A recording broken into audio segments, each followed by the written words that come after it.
Bonsoir à tous, bonsoir à toutes. Bienvenue dans la quatrième partie du cours de Visual Basic Application consacré à Access. Dans les précédents tutoriels, nous vous avons montré comment insérer un employé à partir du formulaire ajout employé.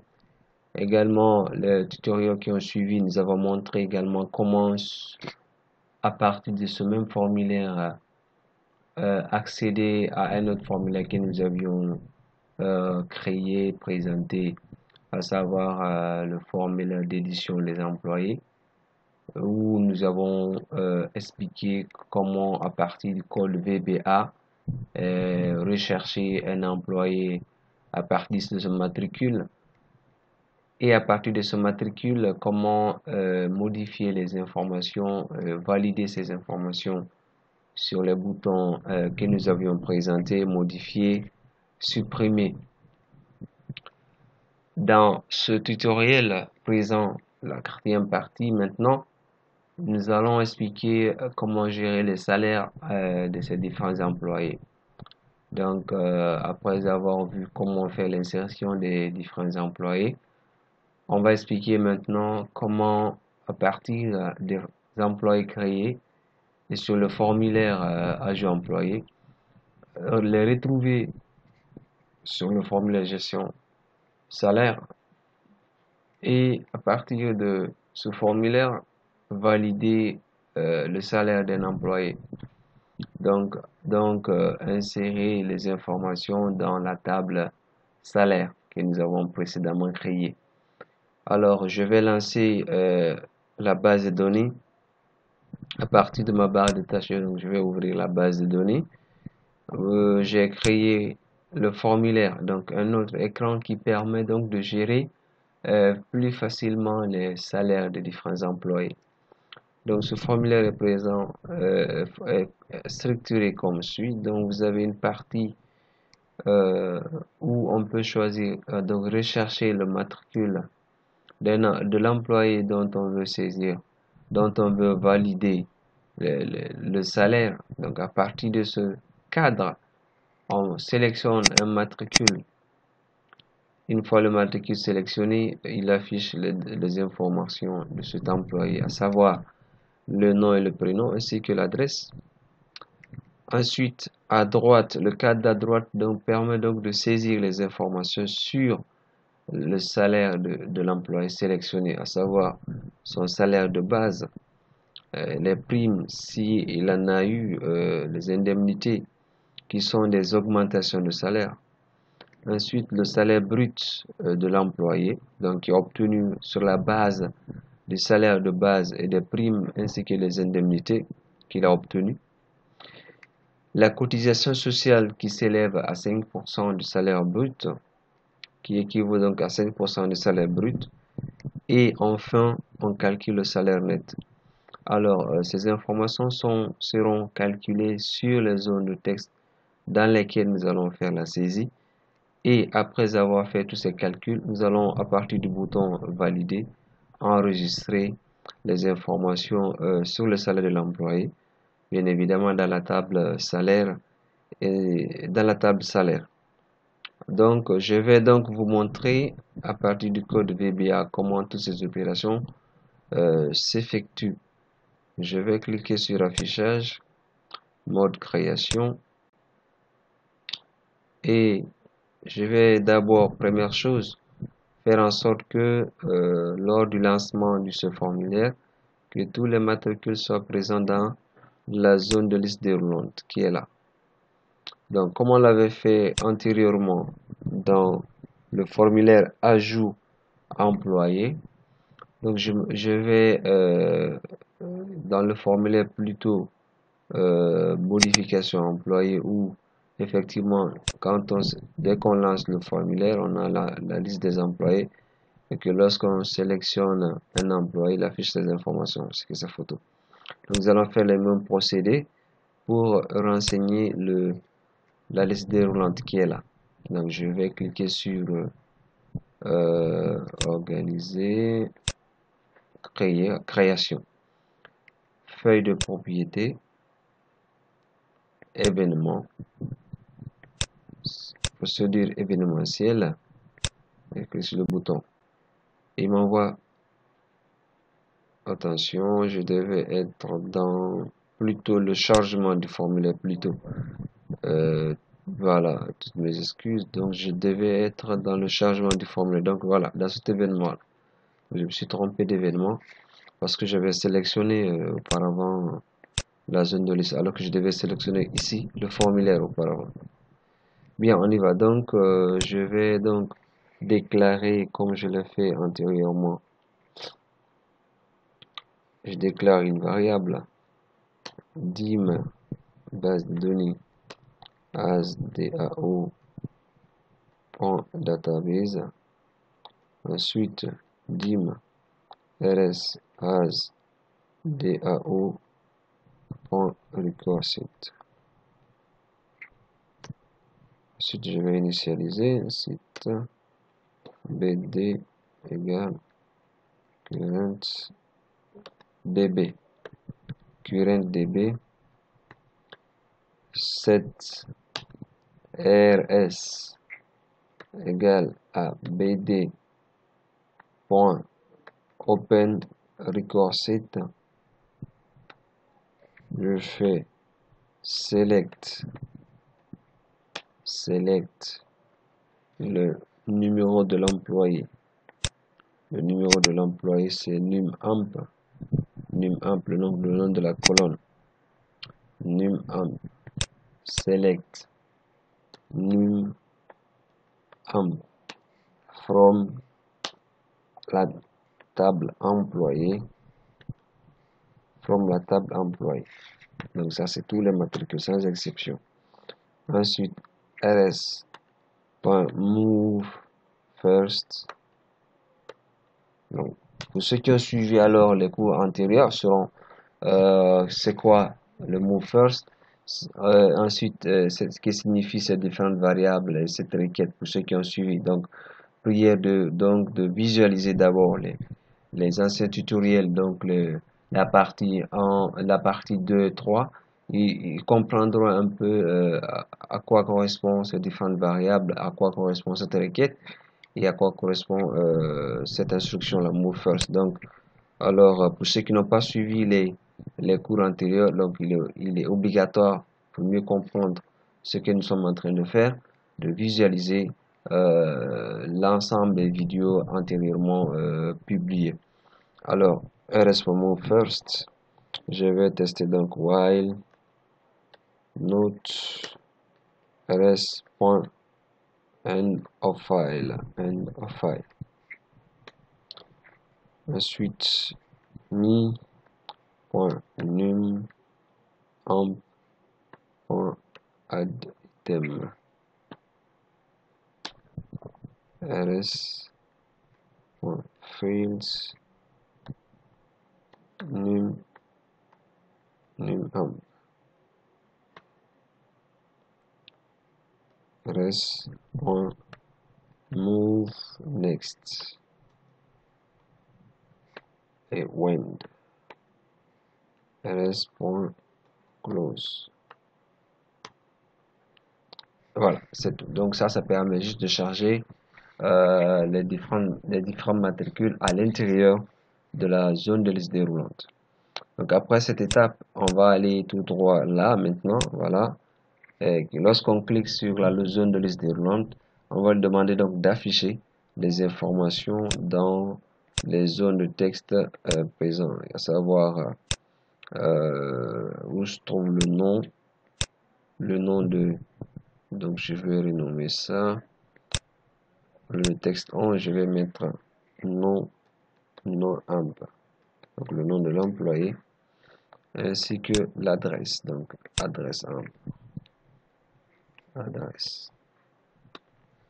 Je vais vérifier en même temps ici, c'est que voilà, salaire de base, prime, indemnité, salaire brut, cotisation sociale, salaire net. Voilà, ça marche.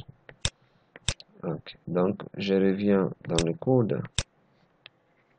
Donc, lorsque je clique sur la zone de liste déroulante, je vais demander donc d'afficher les différents renseignements. Donc, c'est le même procédé, je pense, entièrement. jusqu'ici, voilà. Je copie ces instructions, je vais les coller dans cette zone et j'ajoute juste ici un critère where num amp like where num amp like mi point num amp mi point num amp, attention c'est le contraire, voilà. Ensuite je vais juste afficher mi point num amp dans non amp reçoit rs for fields, attention fields rs point fields non amp, le nom de l'employé dans la table, le nom de l'employé dans la table, voilà, non amp. Ensuite adresse, donc mi point adresse égale à rs point fields adresse, et voilà, c'est tout. Alors on va revenir rapidement tester ça et puis on va voir ce que ça donne. Voilà, dès que je lance le formulaire, il affiche directement les matricules. Quand je clique sur le matricule, il doit afficher le truc. Voilà, il ne retrouve pas non amp dans la table. Alors, je me suis trompé dans la saisie. Il faut que je revérifie comment le nom de la colonne non amp, comment il est écrit dans la table. Je vais vérifier ça. C'est écrit non amp. Non amp. Je vais copier. Parce qu'il n'y a pas de problème ici. Je vais mettre non amp. Alors, je vais mettre star.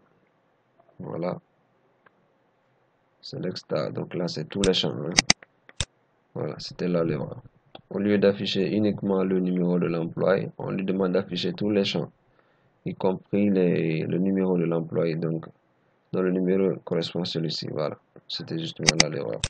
Donc, j'ai juste fait une requête sur uniquement le nom de la colonne. Alors que c'est tous les colonnes, tous les champs. Donc, je clique là, j'affiche, voilà, ça marche. Alors, voilà, donc là, lorsque je sélectionne un employé, il affiche son nom, le prénom ainsi que l'adresse, voilà. Donc, l'étape suivante, ce sera de calculer le salaire, les salaires bruts, la cotisation sociale du salarié, le salaire net, et puis ensuite, enfin, valider le salaire de l'employé. Alors, ça sera l'étape suivante. Alors, on y va, je viens en mode création également. Je vais juste augmenter la largeur de cette zone. La largeur de cette zone de texte.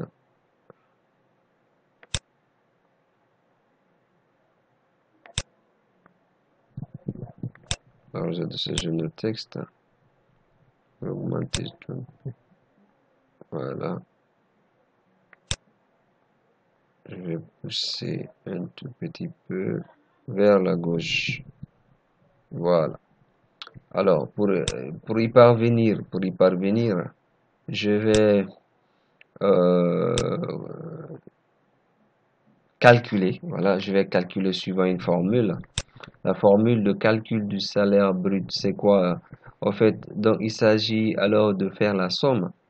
Parce que le salaire de base, c'est que le salarié doit obtenir après dans son contrat de travail négocié avec son employeur. Donc le salaire qu'il doit obtenir, qu'il doit obtenir, toutes mes excuses, le salaire qu'il doit obtenir, qui est contenu dans le contrat de travail, C'est ça le salaire de base. Donc, le salaire brut, en fait, c'est la somme du salaire de base. S'il y a prime, donc si le salarié euh, doit bénéficier des primes, donc y compris ces primes, donc on prend concrètement le salaire de base plus les primes plus les indemnités, ce soit des allocations familiales, des allocations de santé, etc., etc. Alors, le salaire brut, donc, c'est le salaire de base plus les primes plus les indemnités réunis, c'est ce qui constitue le salaire brut. Donc, la cotisation sociale, c'est cette part qui s'élève à 5% qu'on prélève sur le salaire brut et à la fin qui est reversée à la Caisse nationale de sécurité sociale pour permettre à l'employé, disons le jour où il ne sera plus en fonction, de pouvoir bénéficier de ce traitement. Donc, une sorte de salaire qu'il va percevoir, qu'il va continuer à percevoir même étant à la retraite. Et le salaire net, alors donc c'est la somme, donc c'est le salaire brut moins cette cotisation sociale qui s'est reversée à la Caisse nationale. Donc lorsqu'on calcule le salaire brut et qu'on on extrait dedans le salaire, la cotisation sociale, donc ce qui reste constitue donc le salaire effectivement perçu par le salarié. Donc on va suivre donc cette formule-là pour obtenir le salaire de l'employé. Donc je vais donc faire ce calcul-là dans dans les zones de saisie. Donc à partir du salaire du salaire de base. Donc lorsque je saisis le salaire de base, lorsque je saisis les primes, lorsque je saisis les indemnités, il va me calculer automatiquement le salaire brut. Donc le salaire brut, la cotisation sociale et puis le salaire net sont des champs calculés, donc ils ne doivent pas être modifiables. Pour cela, qu'est-ce que je fais? À partir du chargement du formulaire, c'est-à-dire dans le load, donc je vais verrouiller ces trois zones de texte, à savoir euh, la zone salaire brut, cotisation, et puis salaire net, parce que ce sont des zones de texte qui sont obtenues par calcul, donc pas saisissables. Donc, je vais faire quoi? Dans le load, je vais verrouiller ces zones de texte à la saisie, donc empêcher toute saisie dans ces zones. Donc, je dis quoi? Mi, point, le nom de la zone salaire brut, c'est salle brut, voilà, salle brut, point, lock. Locked, ça veut dire verrouillé. Donc, c'est une propriété de type booléen. Donc, locked, quand c'est tout, ça veut dire que la zone de texte ne sera pas modifiable. Et quand c'est false, ça veut dire qu'on peut modifier la zone de texte. Donc, on peut saisir à l'intérieur. Alors, je fais la même chose pour la cotisation. Je fais mi.cotisation cotisation sociale. Point locked égale true. Ensuite, mi.point salnet point locked égale true. Voilà. Donc, au démarrage, donc lorsque vous lancez votre formulaire, non seulement il va charger les différentes matricules dans la zone de liste déroulante, mais vous aurez également ces zones-là verrouillées. Donc, vous ne pouvez pas saisir à l'intérieur. Donc, concrètement, quand je fais ceci, ces zones-là, par exemple, donc je ne peux pas, vous voyez, je ne peux pas saisir dans ces zones. Par contre, quand je remonte dans les zones précédentes, je peux écrire à l'intérieur. Mais là, c'est pas possible d'écrire à l'intérieur. Voilà, c'est ça, en quelque sorte. Alors, on revient en mode création. Donc, nous continuons notre démonstration. Cette fois-ci, donc je vais sélectionner la zone de texte salaire de base et puis cliquer sur feuille de propriété, événement, sur clic procédé événementiel. Voilà. Alors ici, qu'est-ce que je fais? Lorsque je saisis le salaire de base, je vais lui demander de calculer le salaire brut en faisant la somme du salaire de base plus indemnité plus prime. Donc, je vais dire mi point. D'abord, il faut que je vérifie. Voilà dans quel événement je suis. Donc, sur clic de la zone de texte, je vais changer cet événement. Je vais choisir plutôt change, donc au changement. On va voir si l'événement là se répond. C'est bon. Dans le cas contraire, on va revenir sur le clic. Parce que souvent, effectivement, l'événement change peut souvent être source d'erreur. Souvent. Mais on va essayer. Donc, j'écris mi.salle brute égale la formule que je viens d'énumérer. Donc, c'est salaire de base. Donc, je vais utiliser la fonction val pour que le contenu de la zone salle brute soit converti en numérique. Donc, val va convertir en numérique. Donc, vous voyez là, en type double, le contenu de la zone que je vais saisir. Donc, mi-point salle base. Donc, salaire de base plus prime. Donc, mi-point prime plus mi-point indemnité. Alors, c'est là, l'utilisation du val dans ce contexte-là est obligatoire. Sinon, ce qui va se produire, au lieu de faire la somme du salaire de base, des primes et de l'indemnité, il va plutôt faire la concaténation parce que le plus est un opérateur à double fonction. C'est un opérateur qui est surdéfini. Il permet à la fois de faire la somme des numériques, quand c'est des numériques, quand les opérands sont des numériques, mais en même temps, il fait la concaténation quand les opérands sont des chaînes de caractères. Alors attention, il faut obligatoirement utiliser le val pour que le contenu des zones de texte soit effectivement considéré comme étant des valeurs numériques. Et là, il va faire la somme. Si vous oubliez de mettre val, vous n'obtiendrez qu'une chaîne de caractères, donc une sorte de concaténation. Donc, quand je saisis le salaire de base, au moment même où je saisis le salaire de base, je lui demande de calculer le salaire brut, donc en fonction du contenu de salaire de base, des primes et puis des indemnités.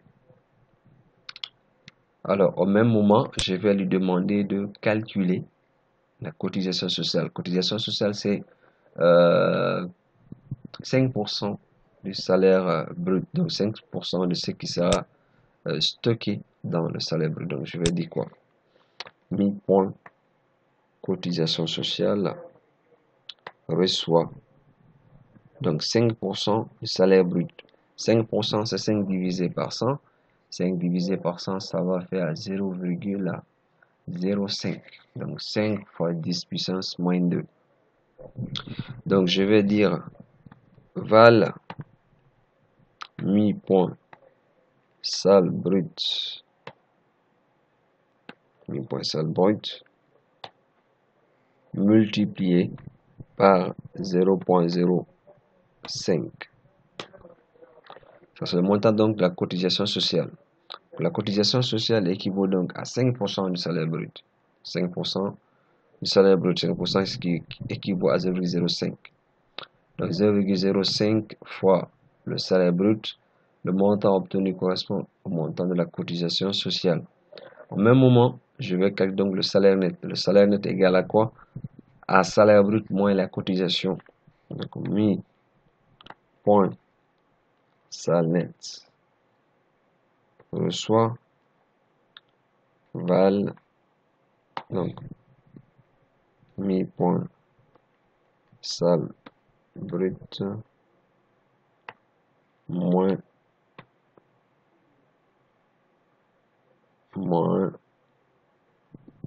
val mi point cotisation sociale. Voilà. Donc, il calcule le salaire brut au moment où je saisis le contenu de salaire base, prime, indemnité.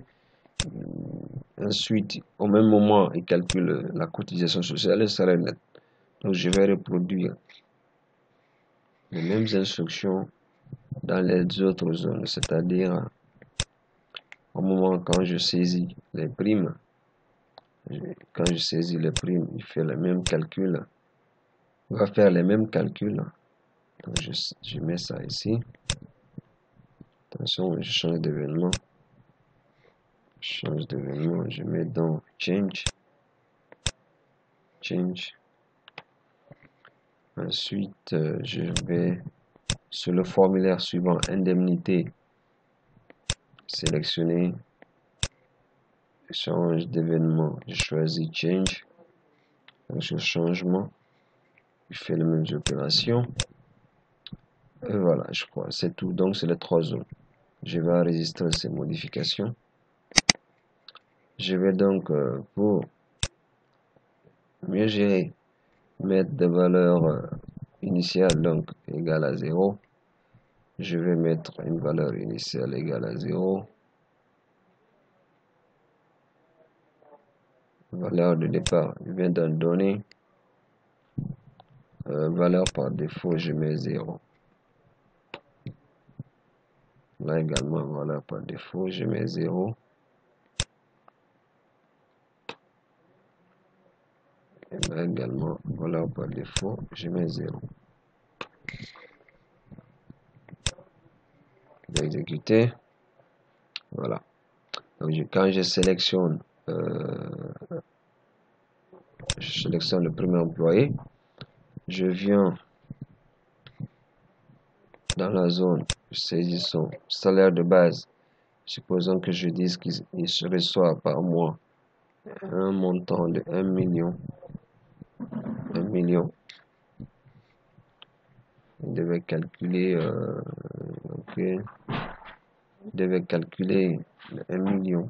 Donc, par défaut, déjà, le salaire de base, salaire brut devait être égal à 1 million.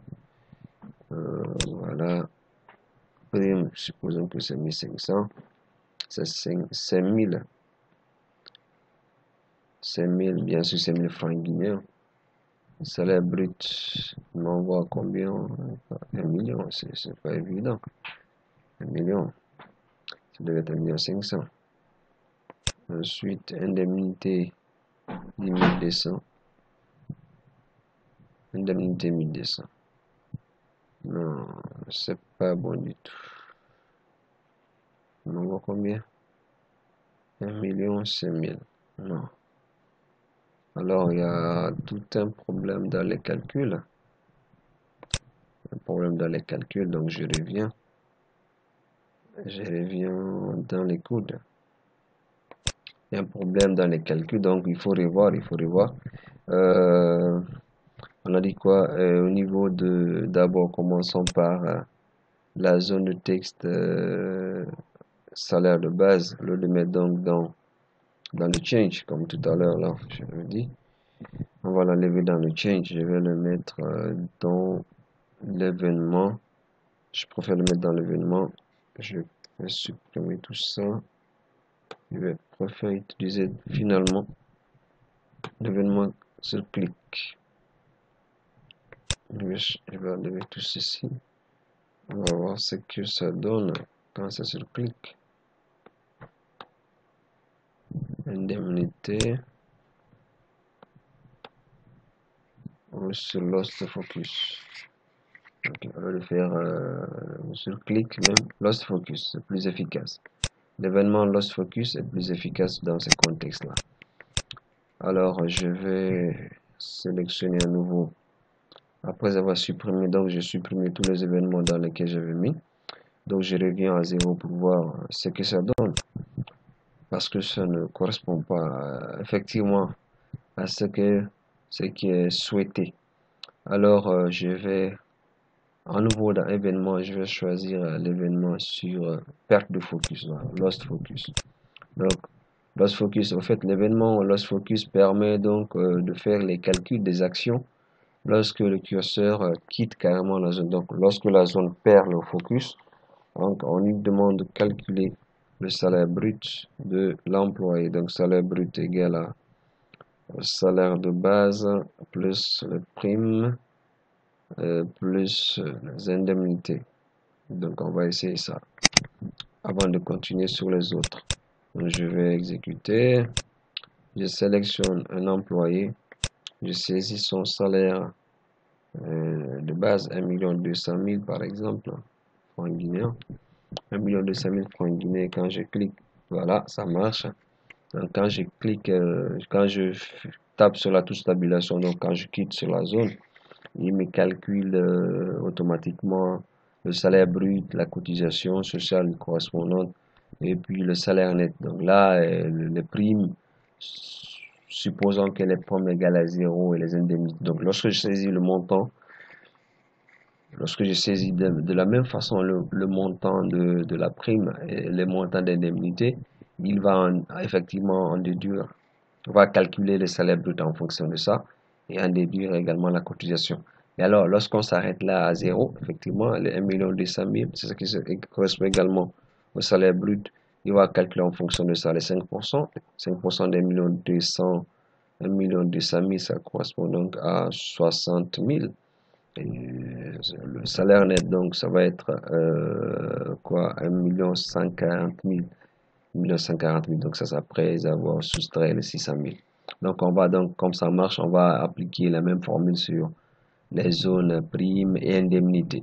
Donc, je reviens à mode création, je sélectionne prime et je vais sur l'événement sur perte de focus. Voilà, sur perte de focus.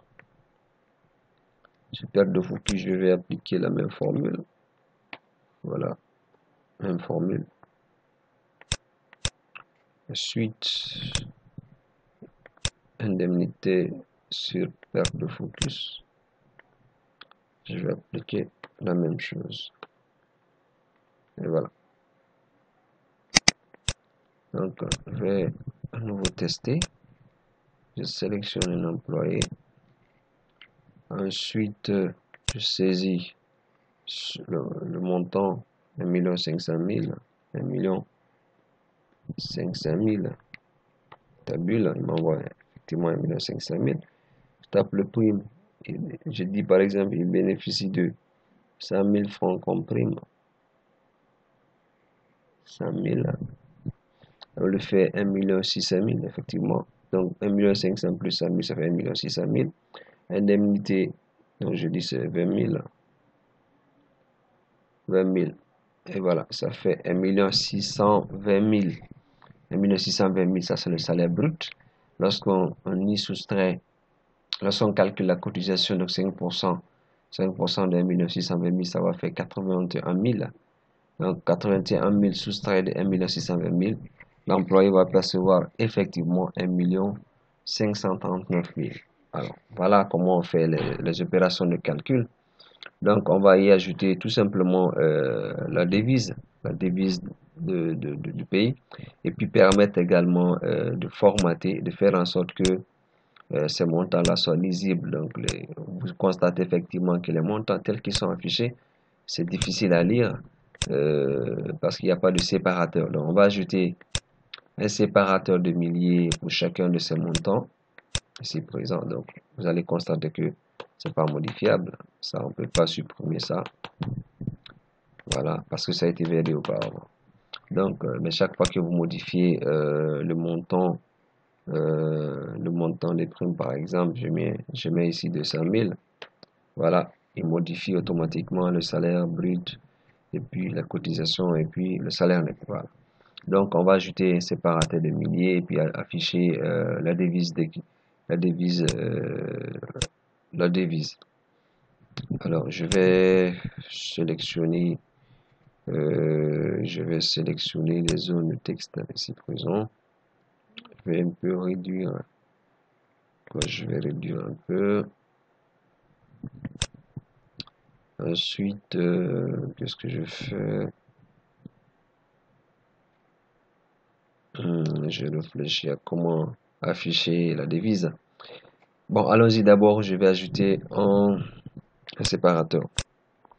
Un séparateur, pour ajouter le séparateur, on utilise une fonction prédéfinie de Visual Basic qu'on appelle format. Format est une fonction prédéfinie et qui a été maintenue jusqu'à la version supérieure de Visual Studio. Visual Studio, dans sa version .NET également, la fonction a été là. Permet effectivement de transformer donc un montant vers un format, une donnée vers un format bien spécifique, que ce soit des données de type date, des données de type monétaire, des données de type numérique, de n'importe quel type peut être converti. Donc je mets format et puis je mets le type, je mets une virgule. Donc j'essaie de formater le montant obtenu, le montant donc qui correspond au salaire brut, j'essaie de le formater pour obtenir un séparateur de milliers. Donc séparateur de milliers, j'ajoute ceci. Donc il faut comprendre, j'ai mis format avant donc le montant, je ouvre une parenthèse. Ensuite, ça c'est le montant correspondant au salaire brut.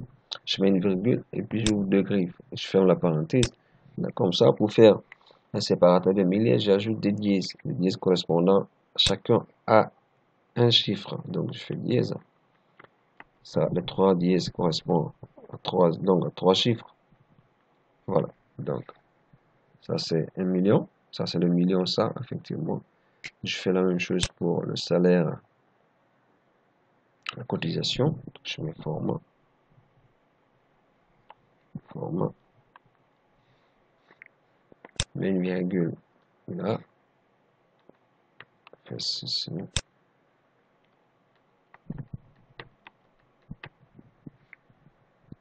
Même chose ici. Format.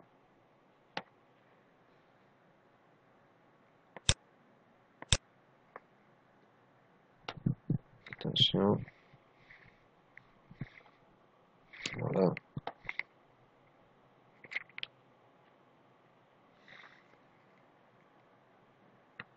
Ensuite, je vais dièse. Voilà. Ok. Voilà, il va formater chaque montant. Donc, je vais plutôt, au lieu de reprendre, je vais reproduire la même chose pour chacune des zones que j'ai fait. Donc, pour prime, je fais les mêmes opérations. Ça m'évite de traîner sur le saisie. Voilà, je remplace. Alors, lorsque vous venez là, vous choisissez, ça fait montant 450 000 comme salaire de base. Voilà, vous constatez, pardon, constatez effectivement qu'il a ajouté un séparateur de milliers, donc c'est plus visible. La lecture est plus facile, plus aisée ici que lorsque tout à l'heure on était en train de saisir. Alors, lorsque je viens là, je saisis un montant également, 145 000. Voilà, constatez que c'est plus efficace. Alors, on va faire la même chose par là. On va faire la même chose là-bas. Donc, je viens trouver ça en mode création.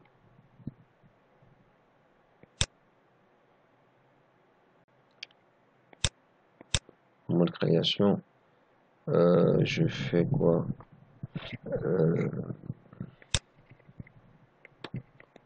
Je vais déclarer une variable que je vais nommer montant. Je vais le mettre dans un niveau global. Donc, un niveau plus global, en général. Je vais dire bim, montant as double. Montant as double.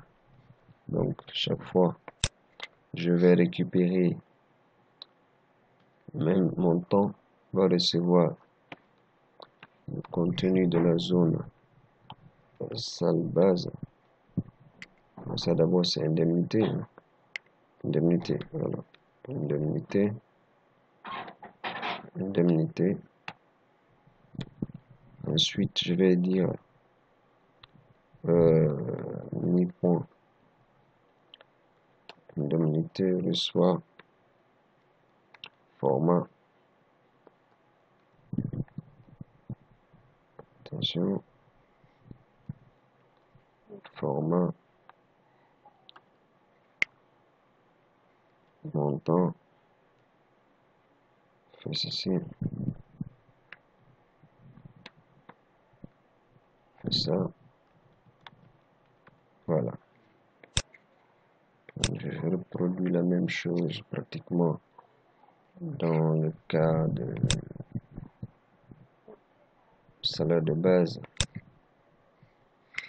On change juste ici le nom de la zone de texte.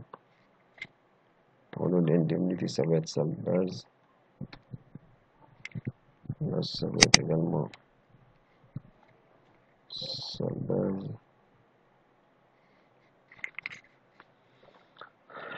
Pour le cas de prime, je fais la même chose. Donc, j'enlève indemnité pour le remplacer par un prime. Prime. Fait prime. Voilà. Alors, je vais tester également ça. Fait exécuter. Sélectionne un employé.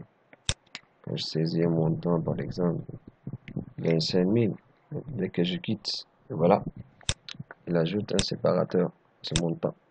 Là également, quand je saisis un montant, 125 000, voilà, voilà, on peut constater 120 000, etc. Voilà.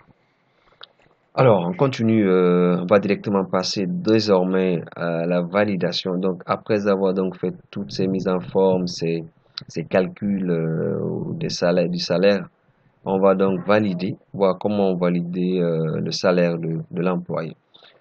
Donc, je disais tout à l'heure, je vais ajouter des étiquettes qui permettent d'afficher la monnaie. Voilà. Donc, je vais juste ajouter une étiquette ici. Je vais ajouter une étiquette pour afficher la monnaie. Donc, je vais dire G9, G9. Voilà. Petite mise en forme.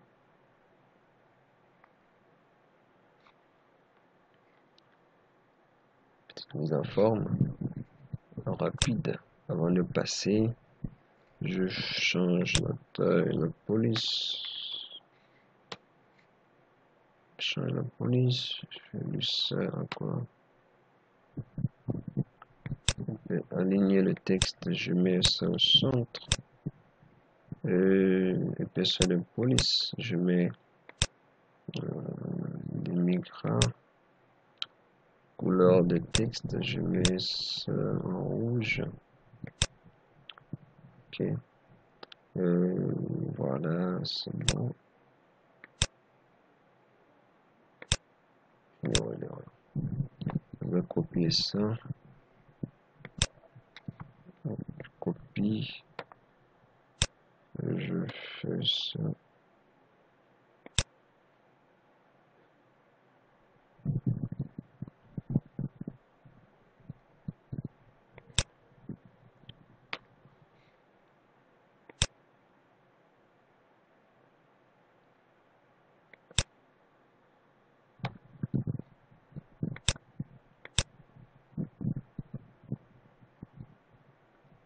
Fais ça.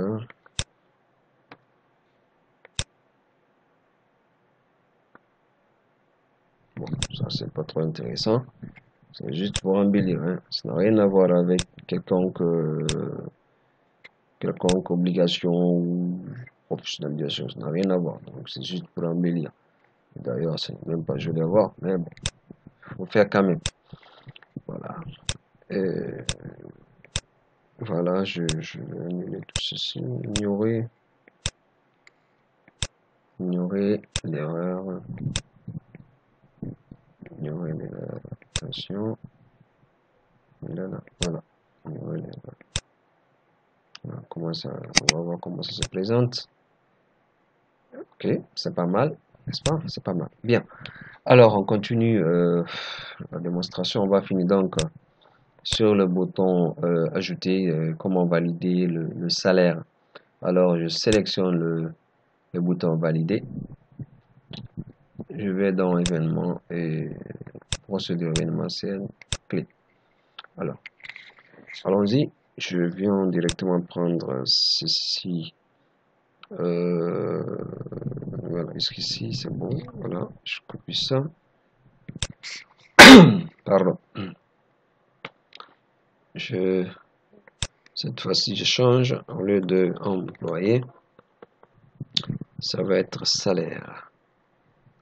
Salaire, attention, c'est pas ici. La table salaire, voilà, tel qu'il est écrit là. Donc le nom de la table, salaire, je fais écrit, salaire. Donc, j'ouvre la table salaire. Ensuite, je fais en rs add new. Donc, on n'a pas besoin, en fait, ce qu'il faut comprendre ici, contrairement à la table employée où nous avions fait un contrôle pour ne pas qu'il y ait répétition dans la table, donc éviter les doublons. Contrairement donc à cette table, ici nous allons faire effectivement l'insertion sans vérification donc sans risque de doublon parce que la table donc permet cela, permet que un employé puisse percevoir son salaire sur plusieurs mois, ou au cours d'un même mois à plusieurs reprises. Donc, il y a la permission de pouvoir répéter le numéro matricule de l'employé dans la table présente. Donc, il y a dans cette table également, nous avons créé un champ d'une colonne qui permet donc d'insérer automatiquement de type autogrémente, donc qui nous évite tout souci de risque de doublon. Donc, je vais ajouter les différents champs. Donc, le premier champ, attention à insérer, ça va être le matricule. Ça va être le matricule. Le premier champ, ça va être le matricule. Je vais ouvrir la table. Mode création. Okay. C'est le numéro de l'employé, donc num.amp. Je vais copier le numéro.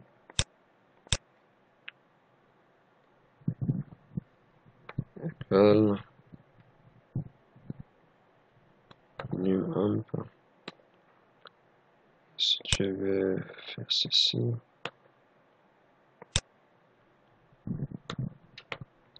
Okay. Voilà.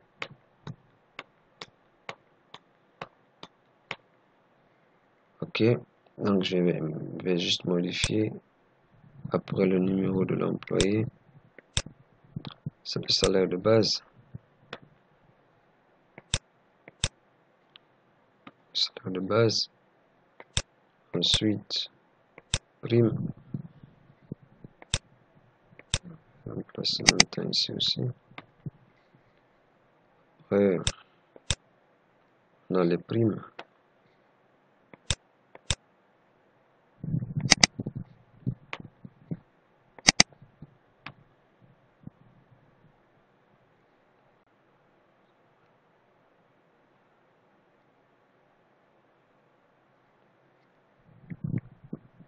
Ok. Ensuite, indemnité.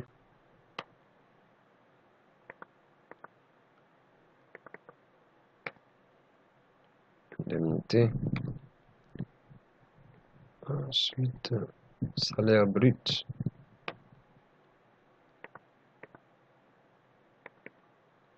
Salaire brut. Cotisation sociale.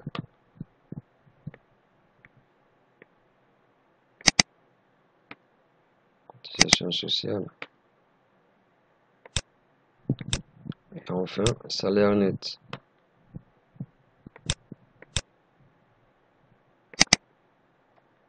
Salaire net. Je vais enlever le reste. Voilà. Donc, il va insérer dans la table salaire le numéro de l'employé qui va percevoir ce salaire, son salaire de base, la prime, les indemnités, le salaire brut obtenu, la cotisation sociale et le salaire net. Donc, après avoir inséré ces différentes informations dans la table salaire, on va valider. Donc, on va ajouter ls on update et envoyer un message msgbox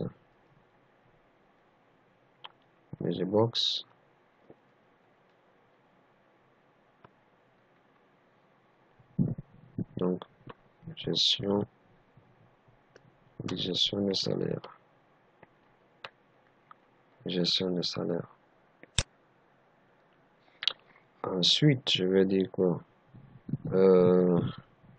salaire employé validé avec succès. Salaire employé validé avec succès. Puis je vais vider les mi point num amp que soit sélectionné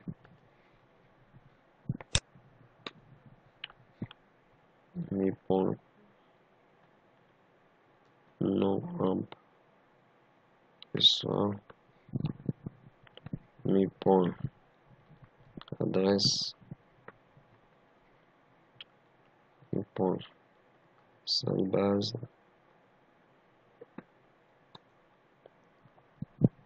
mi point prime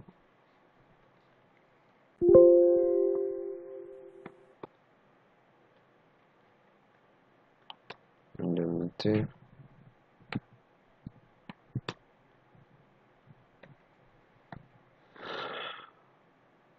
salaire base, attention, indemnité salle brute,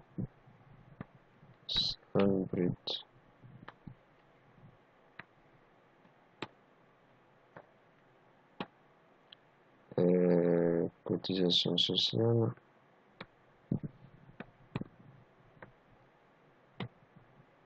salle net,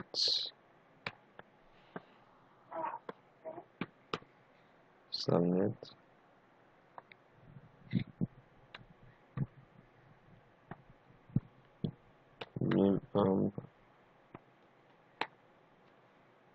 et voilà. Donc, je vide les champs et puis je ramène le curseur au niveau de la zone NumAmp.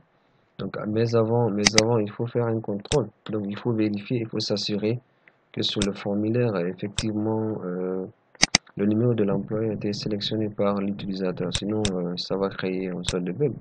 Parce que le champ NumAmp dans la table salaire est un champ de type clé étrange. Donc, si on ne sélectionne pas le matricule de l'employé que l'on essaye d'enregistrer, ça va forcément créer des erreurs. Donc, il faut faire en sorte que le matricule soit effectivement sélectionné. Donc, on va ajouter ce contrôle-là avant de finir. Donc, je vais un peu. On va ajouter ce contrôle-là. Donc, on va dire juste avant de voilà, ici, je vais dire if numAmp, attention, mi point numAmp égale à, attention, sélectionner, égale à sélectionner. Alors, je vais envoyer un message. Je vais envoyer donc un message pour dire à l'utilisateur qu'il doit obligatoirement, donc un message d'erreur critique, qui doit sélectionner le matricule de l'employé. Gestion des salaires. gestion des salaires comme titre de la boîte de message. Donc je vais lui dire vous devez sélectionner le matricule de l'employé. Vous devez sélectionner le matricule de l'employé. Ok, ensuite je vais remettre le curseur à ce niveau, set focus, et je vais quitter. Donc je vais forcer la sortie de la procédure pour ne pas qu'il ajoute continue à exécuter la procédure, pour ne pas qu'il continue à exécuter la procédure d'insertion dans la table salaire, même après avoir envoyé ce message. Donc si vous n'ajoutez pas le exit sub, il va non seulement afficher ce message, mais en même temps il va venir exécuter là, et donc ça veut dire que la solution n'a pas été le problème n'a pas été résolu. Le problème n'a pas été résolu en ce moment. Donc c'est pour cela à chaque fois il faut ajouter exit sub. Comme ça force le compilateur, une fois affiché le message d'erreur, de quitter carrément la procédure, donc, et ne pas ajouter ces informations-là dans la table. Donc ça permet de contrôler effectivement le choix du matricule.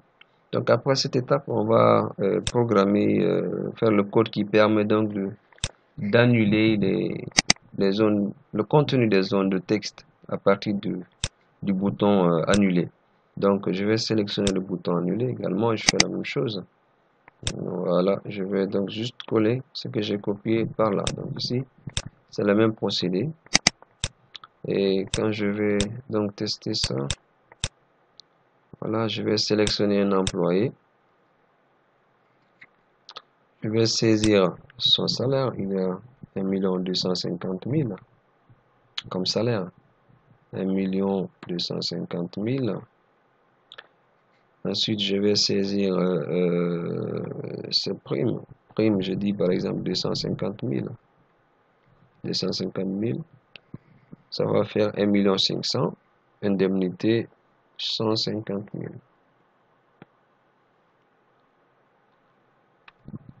Ça fait 1 650 000 comme salaire brut et cotisation 82 500. Salaire net 1 567 500. Donc je vais juste cliquer sur valider. Et voilà, il a ajouté le salaire de l'employé AMP 001 dans la table salaire. Donc quand vous ouvrez tout de suite la table salaire, vous allez trouver l'information effectivement. Voilà les informations contenues que nous venons d'enregistrer tout de suite dans la table salaire. Voilà, donc continuons. On va prendre, je vais encore enregistrer notre employé Silla Siaga. Je vais salaire de base, je vais dire par exemple 245 000 et ensuite prime, je vais dire c'est 220 000 comme prime. Bon, c'est trop ça. Je prends 20 000. Indemnité 0, ça va faire quoi? 265 000, 13 000, voilà. Je vais valider ça aussi. Erreur de conversion de type,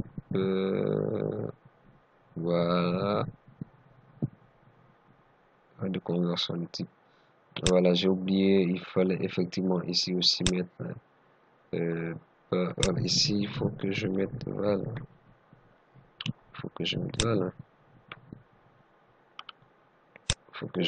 Sinon je vais me retrouver toujours avec les mêmes erreurs. Voilà.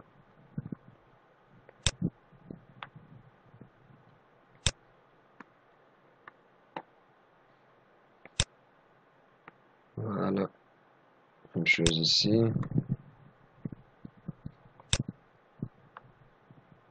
La même chose là.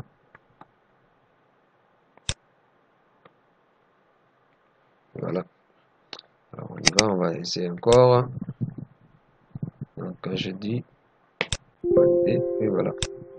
Il ajoute. Donc quand je viens là, vous aurez. Voilà. Alors voilà comment le salaire de l'employé est géré. À travers ce formulaire, donc, nous vous avons montré comment d'abord sélectionner, donc rechercher un employé à travers son matricule et l'afficher. Ensuite, comment le calcul du salaire brut, la cotisation de salaire net s'est effectué. Et enfin, nous avons montré comment enregistrer tout ceci dans la table salaire. Alors, la dernière chose qu'on va vous montrer, c'est comment gérer la suppression d'un employé qui a pu bénéficier des salaires. Alors, dans la troisième partie du tutoriel précédemment publié, nous vous avions expliqué qu'on allait vous montrer comment gérer cette situation lorsque vous tentez de supprimer un employé qui a perçu son salaire. Donc, supposons lampe 0011 qui a perçu son salaire. Donc, quand je tente de le supprimer dans la table, quand je tente de le supprimer dans la table employé, donc vous allez constater que ça va générer un bug, voilà, impossible de supprimer ou de modifier l'enregistrement car la table salaire comprend les enregistrements corrects. Donc effectivement, donc c'est ce genre d'erreur que ça vous envoie lorsque vous tentez de supprimer effectivement la table. Alors pour gérer cette situation, quand l'employé a bénéficié au moins une fois le salaire, donc il n'est pas possible de le supprimer sans procéder à la suppression de toute trace de son salaire. Donc, dans la table salaire, il faut supprimer d'abord toutes les traces dans la table salaire de l'employé avant de supprimer dans la table emploi. Donc, c'est ce qu'on va faire. Donc, on va aller dans le bouton supprimer sur le formulaire modification employé. On va supprimer on va tenter donc de contrôler la suppression de l'employé. Donc, lorsqu'on tente de supprimer un employé, donc si l'employé a perçu au moins son salaire, donc on va supprimer d'abord le contenu de toutes les traces de cet employé. Comment j'appelle ça? Pardon. On va supprimer toutes les traces de salaire dans la table salaire. Ensuite, on va procéder à la suppression de l'employé. Donc, je vais revenir dans le code.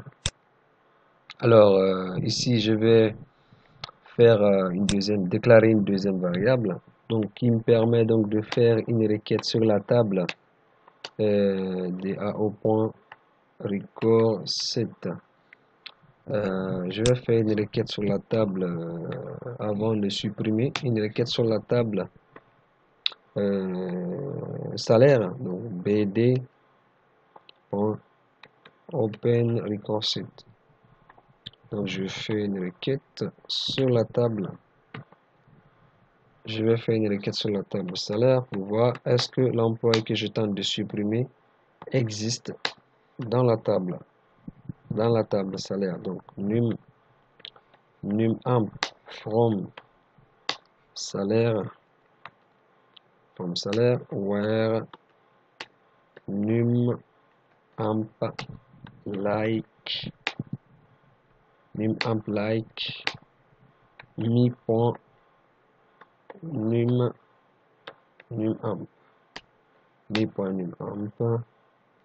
voilà. Donc je fais une requête sur la table salaire pour vérifier est-ce que l'employé que je suis en train de supprimer n'a pas perçu au moins une fois un salaire. Donc c'est cette requête qui me permettra donc de contrôler cela.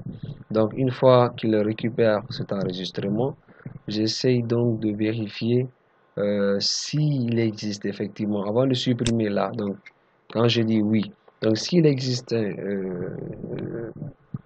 une ligne correspondant à ce matricule dans la table salaire.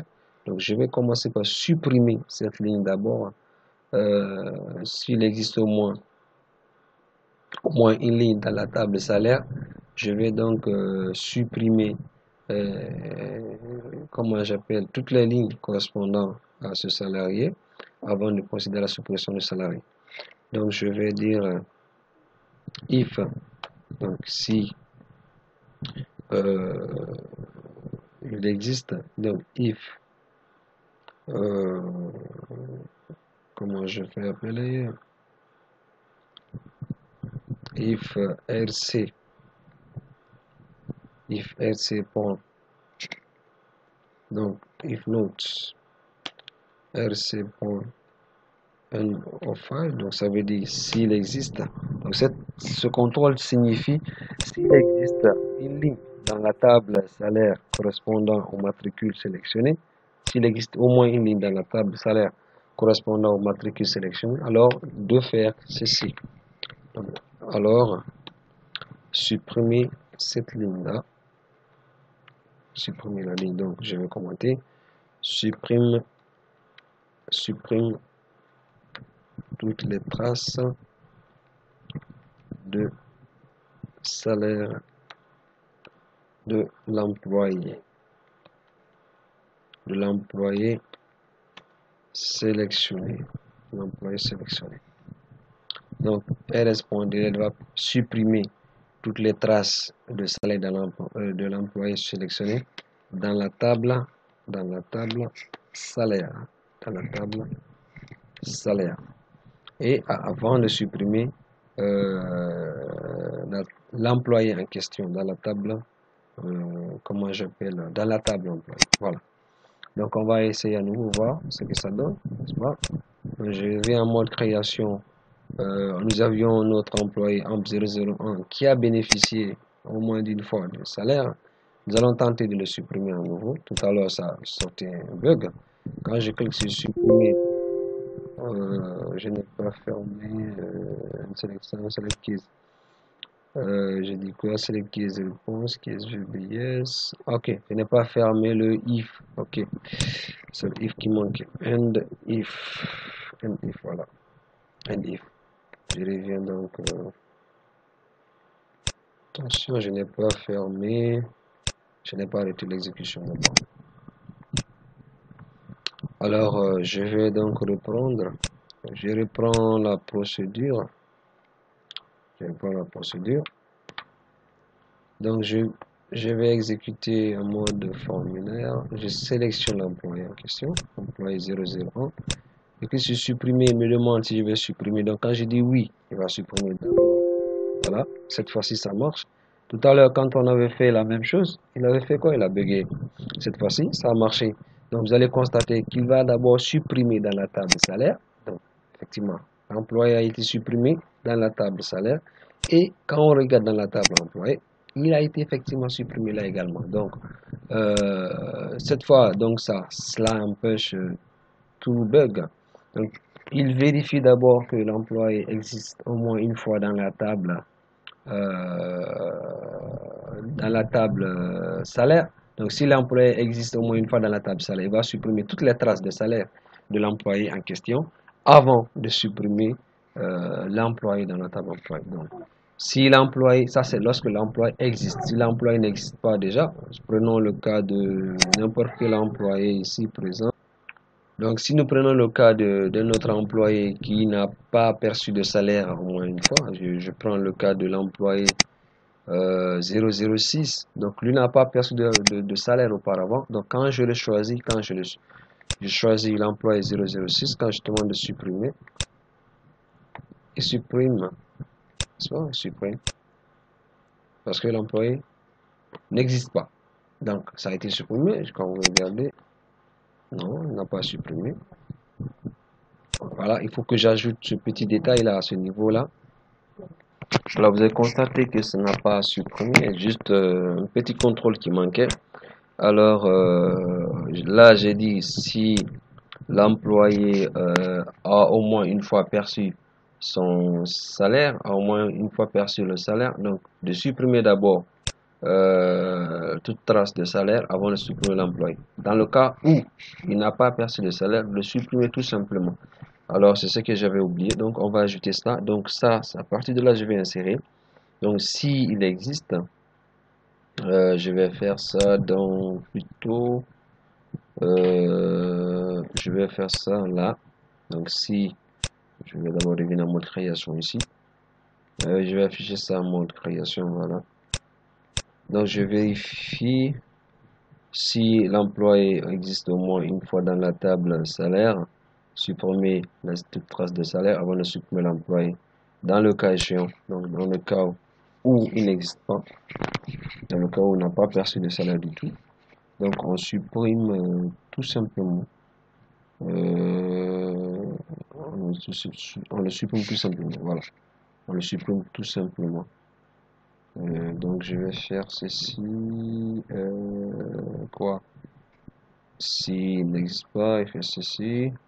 Voilà, je fais ça. Else. Je cherche l'emplacement de else. Parce que ce serait le même message, ce serait la même suppression. Alors, je vais, je crois, insérer ça ici. Donc, si, sinon, je fais ça. Et voilà, je fais comme ça.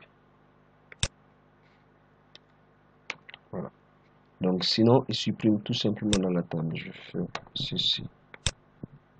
Et voilà. Il supprime et puis il affiche le message. Donc, quelle que soit la situation, si l'employé a perçu au moins une fois son salaire, il supprime toute trace et puis supprime l'employé, il envoie ce message avant de le supprimer dans la liste. Et puis nettoie. Dans le cas échéant, donc si l'employé n'a pas perçu le salaire, il le supprime tout simplement. Et puis il envoie le même message. Voilà. Donc, je vais tester. On revient. Donc, tout à l'heure, je vous montrais l'employé 006 qui n'existe pas dans la table de salaire parce qu'il n'a pas perçu de salaire. Donc, quand je tente de le supprimer, 006, il est supprimé. Voilà. Employé supprimé. Donc, il est mis dans la liste. Il n'est pas dans la table employé. Et déjà, il n'était pas là. Voilà. Alors, voilà comment on prend fin cette quatrième et dernière partie de cette série de tutoriels consacrés à Visual Basic Application, donc consacré à Access, la programmation sous Access. Alors, en attendant les prochains tutoriels, je vous demande de prendre soin de vous et surtout, n'oubliez pas de cliquer sur le bouton s'abonner, une manière de nous encourager, de promouvoir les prestations que nous faisons. Et donc, en attendant ce tutoriel suivant, on vous demande de prendre soin de vous. Alors, à bientôt.